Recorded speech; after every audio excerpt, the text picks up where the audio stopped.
Ինչ-որ կաշկանդող հանգամանք կա, որ արցախցիները խուսափում են օրվա իշխանությունների հրաժարականի հարց բարձրացնել։ Օրինակ, շատերն ասում են մենք չենք ընտրել, դրա համար հրաժարականի հարց չենք բարձրացնում։ Դուք ինչ կարող եք ասել։ Ես ուրիշների անունից չեմ կարող ասել, իմ անձնական դիրքորոշումը դուք գիտեք, վաղուց ես արտահայտում եմ իշխանությունների վերաբերյալ, այդ թվում սրբազան պայքարի ժամանակ, բայց կաշկանդող որևէ էական հանգամանք չկա, ուղղակի խորհրդի կողմից, այսինքն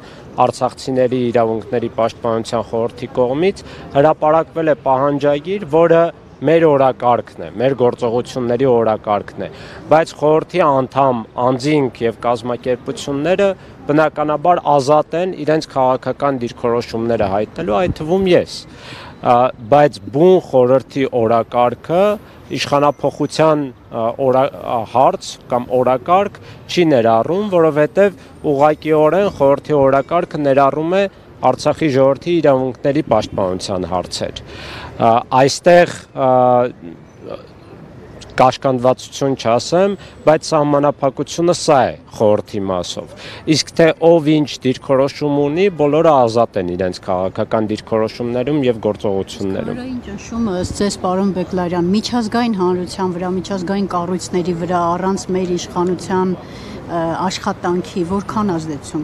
կունենա հանրային ստեղի ճնշումը միջազգային կառույցների վրա։ Չի կարող բավարար ազդեցություն ունենալ, ես անձամբ դա էլ նկատում եմ, երբ տարբեր երկրներ այցելում եմ կամ այստեղ դիվանագետներին եմ հանդիպում, բոլորն էլ շատ ուղիղ կերպով ասում են, ինչ եք մեզնից ուզում, եթե Հայաստանի իշխանությունների արտաքին քաղաքական օրակարգում այդ հարցերը չկան, այլ հակառակը իրենք ասում են Արցախի հարց այլևս մեր օրակարգում գոյություն չունի, եւ սա բավականին տրամաբանական պատասխան է, դրա համար բոլորս պետք է գիտակցենք, որ առաջին հերթին մենք Հայաստանի Հանրապետության իշխանություններից ունենք պահանջներ, որպեսզի մեր Արցախի ժողովրդի իրավունքների պաշտպանության երաշխավորման հարցերը լինեն արտաքին քաղաքական օրակարգում, սակայն դա չի նշանակում, որ դրան զուգահեռ մենք միջազգային կառույցներից կամ կոնկրետ պետություններից պահանջներ, ակնկալիքներ չունենանք։ Զուգահեռաբար պետք է այդ ուղղությամբ էլ աշխատել։ Ձեզ նույնպես։